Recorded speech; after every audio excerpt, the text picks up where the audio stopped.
welcome everybody to another podcast. It's going to be a great one for our Future Ready Librarians podcast series, Leading from the Library.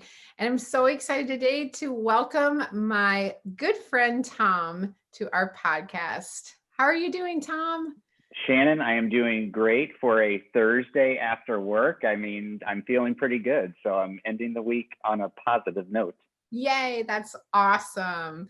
Well, why don't we start just by having you introduce yourself and telling us a little bit about your work. My name is Tom Bober. I am an elementary librarian in the suburbs of St. Louis, and I'm also newly appointed district coordinator for libraries as well. So that's a new little task that I've got going on the side, which has been fun to learn. Awesome. And a lot of what I do kind of outside of my school with other librarians and other educators is really around the use of historical documents, primary source documents, and how those are used really well with students. So I blog for Knowledge Quest, and I just started my own podcast recently, and do some other writing and presenting. And I just love working with other educators and kind of talking about some of those items that I'm really passionate about. Oh, that's great. I know I always love everything that you post and learn so much from. I've attended some of your presentations and have your book, and you're just really doing awesome things. So we appreciate everything you do around news literacy. You teach me a lot too. So things I can take back to my kids. Good. That's the hope, is that and the great thing is when I put things out there, and have good conversations with people, then I have things that I can come and take back to my students as well. So it's really reciprocal, and I love that. That's right. So what does it look like for you right now in your district? So we started virtual in late August, and at this point we have our kindergarten students back, and next week we'll introduce our first and second grade students, and by the end of October we should have all of our elementary back. They're having some conversations about our middle school students and nothing yet about our high school students. Yeah. So I've been back this week with kindergartners, and it is great to see faces that are not on screens. Oh, yeah. And great to, and the one thing I love too is I walked in, Shannon, and I had kids recognizing me even though I had the mask covering half of my face. And I thought how wonderful that is. So we were still able to make those great connections the early weeks of school, but I think I'm really excited to be able to build on those. I know the kids, they just want to be back with us. And we said yesterday that we were opening, well, we were gonna try the library. And so we had one class come in and we just like tested it out. And so then I went to some of the other classrooms and I said, I have something really exciting to share. And they like scream their heads off. And, it's just so fun because our kids, it's not just, about the library, it's about us too, and the things that they get to find and do. And so that part's been so sweet. I love it. I'm looking forward to them coming back. We do have a few of our older students back, and I have noticed that we're right now not having students in the library to browse, but we have a completely open school where there are no walls, and the library is right in the center of the school. And so students are wanting to come and get books. So they're just coming to the edge of the library, waving me down. And then it's really nice because we get to have a great little conversation about books. And then I say, hold on a minute. And I run into the stacks and I grab some things. And then we book talk, and then I check them out on my phone, and they're off to the races. So I hadn't anticipated that, but it's looking like that might be something we kind of work into our daily model. Oh, that's really awesome. How fun. You have to love that too. Well, and one thing the reason that I really wanted to talk to you right now is I don't think anybody better to talk to us about news literacy, especially right now in the context of the political election coming up. And it's a sensitive topic oftentimes that we might not know how to address these conversations or bring them to our students or even our teachers as we're collaborating with them, helping them understand how to also have this information and conversations. And so I'm really looking forward to hearing, not only your advice, but also ideas for our teacher librarians too. Yeah, I think that one thing that has gotten us so ready to talk about news literacy is that I mentioned we do a lot of historical work with historical items, and a lot of it ends up being news. So we've already kind of laid a groundwork over the years of interacting with news, and how do we take this and actually look at it in kind of a structured and meaningful way while still giving us an opportunity to react to it. And so when we've had some news in the moment that has kind of been all abuzz, not that it's been taught in the school, but even our youngest students are hearing this news out in the world, right? They're hearing it on the drive into school, or they're hearing it at home, or they're hearing maybe adults in their lives outside of school talk about it.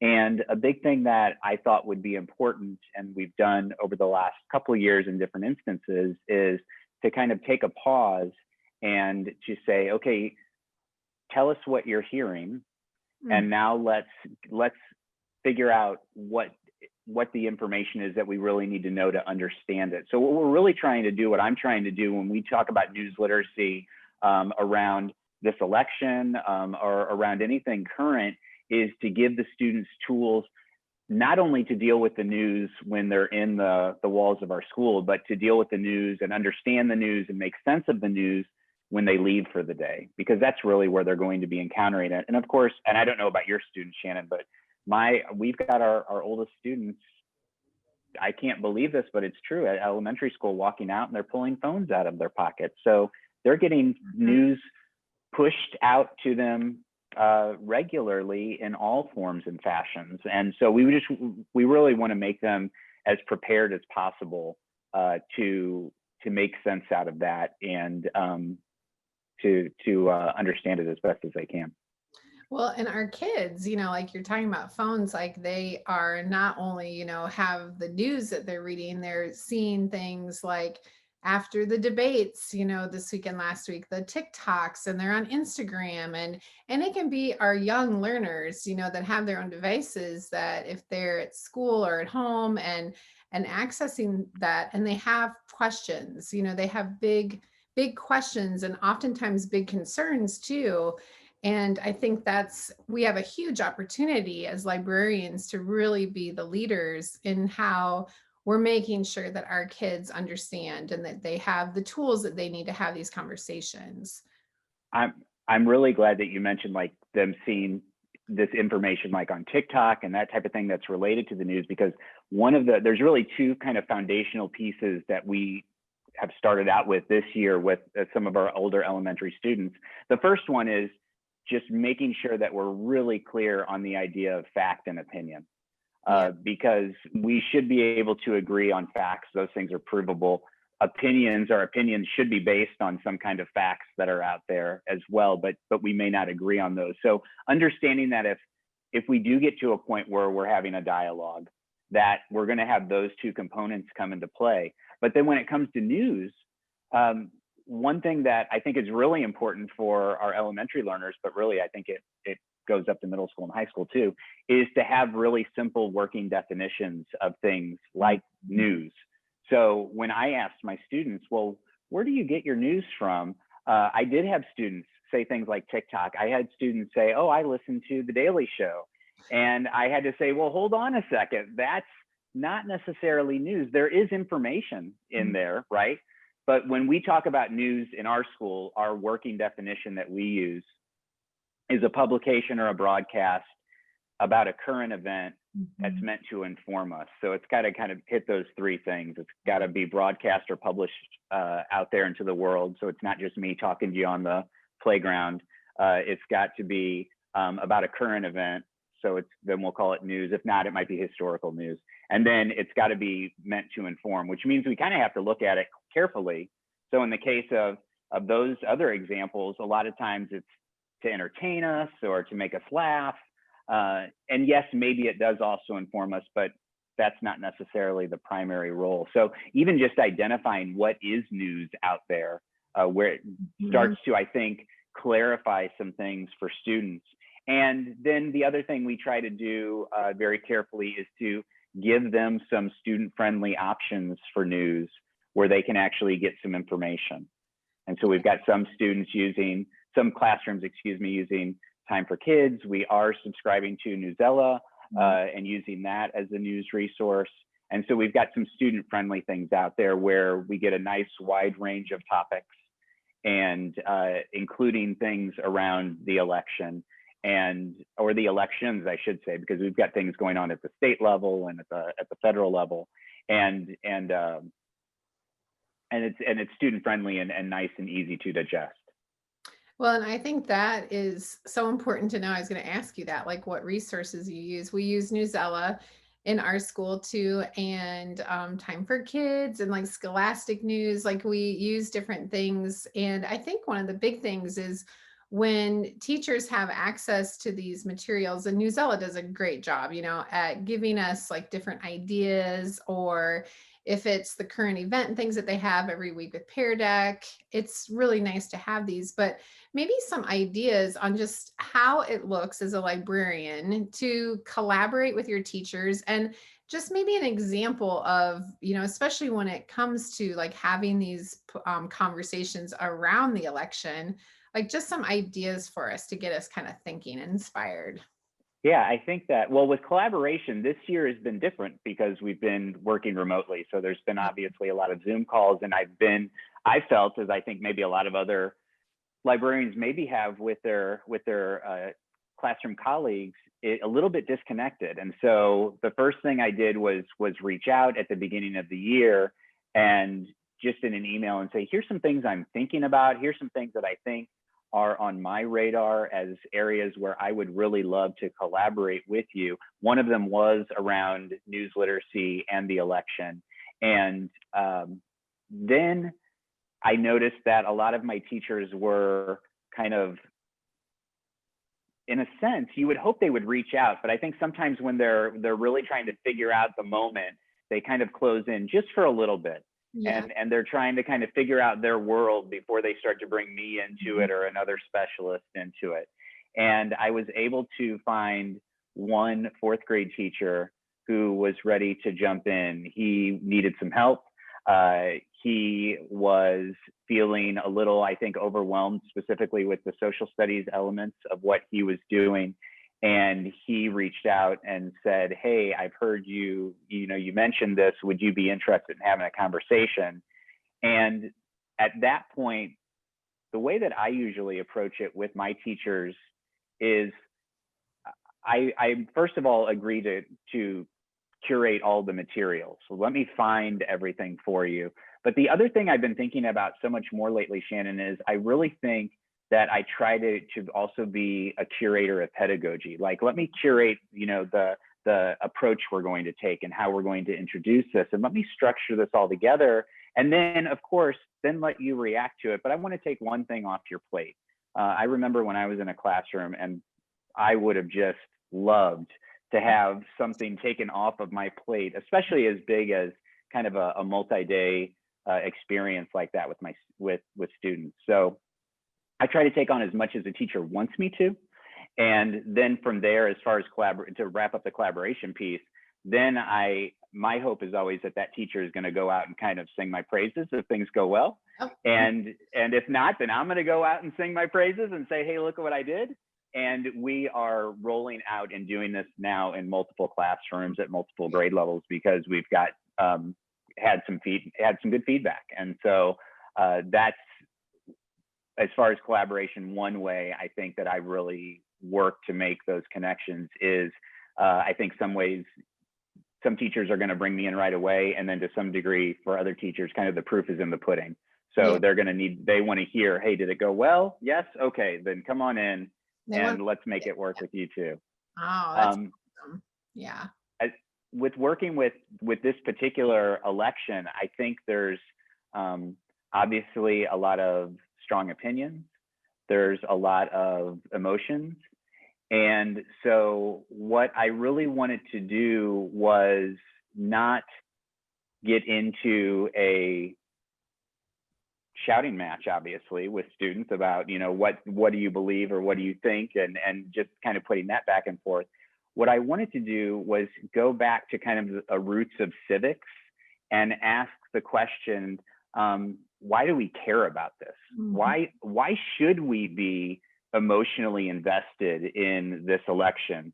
And what it came down to, once I started to look through the great resources that you were mentioning from all these different places, is it's not so much the people that we're checking off a box for necessarily, but often it's the political issues that are important to us. We watch these debates, they talk about political issues.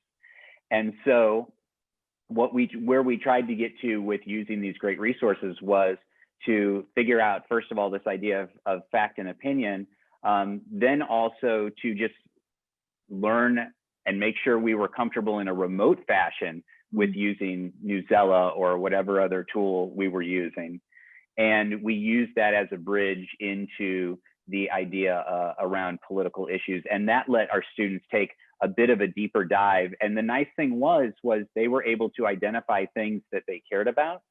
And then they were able to inform themselves even more than maybe they already were informed.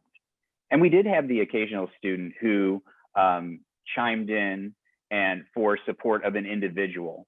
And I said, you are welcome to that opinion. That's great, but you're saying that for a reason. So let's figure out why you're saying that. Like, what do you actually care about that this individual supports? You should be in agreement on something, I would hope. So let's figure out what that is. And that's really through the idea of political issues led us to be able to have some political discourse. And the other thing I think is great about political issues is that if your focus at a school level is identifying and informing ourselves around the issues, those issues don't tell us one way or the other how to think about them.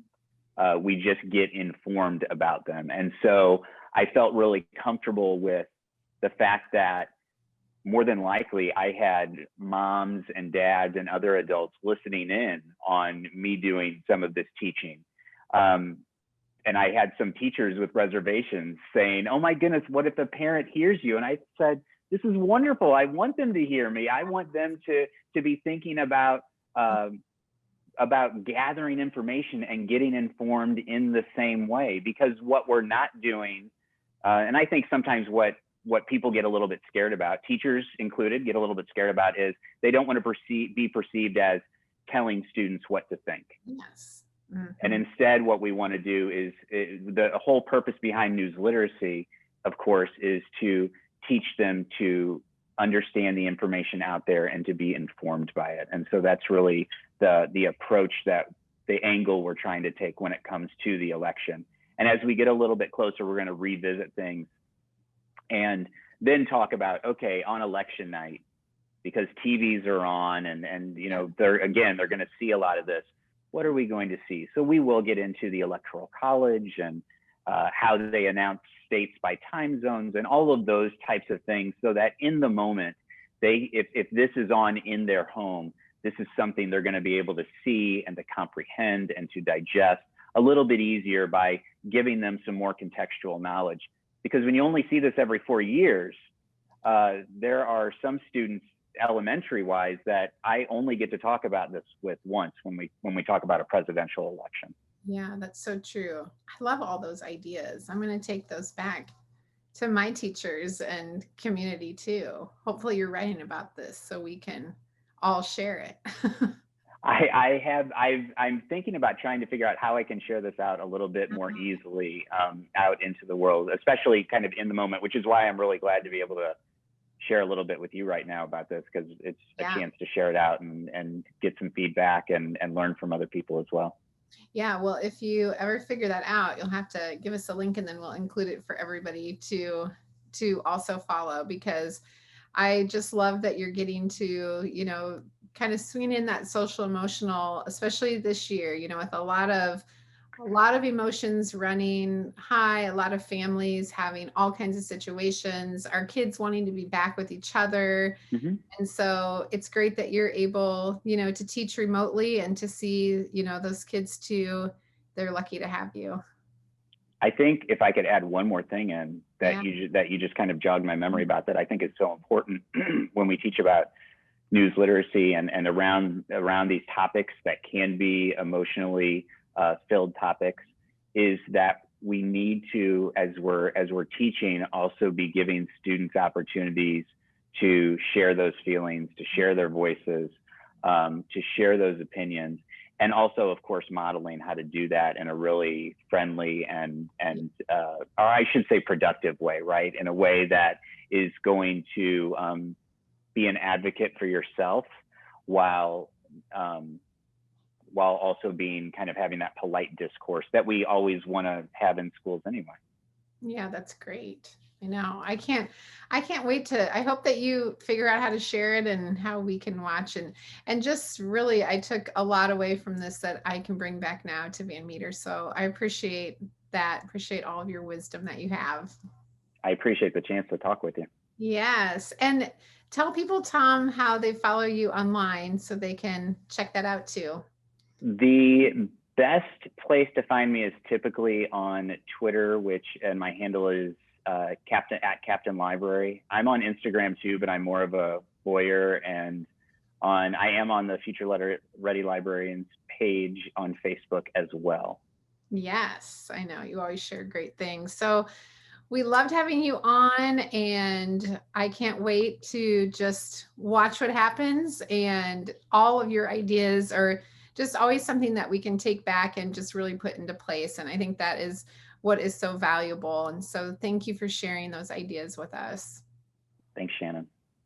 And thank you to Follett for sponsoring, and all of you for joining another session of our podcast. Have a great day.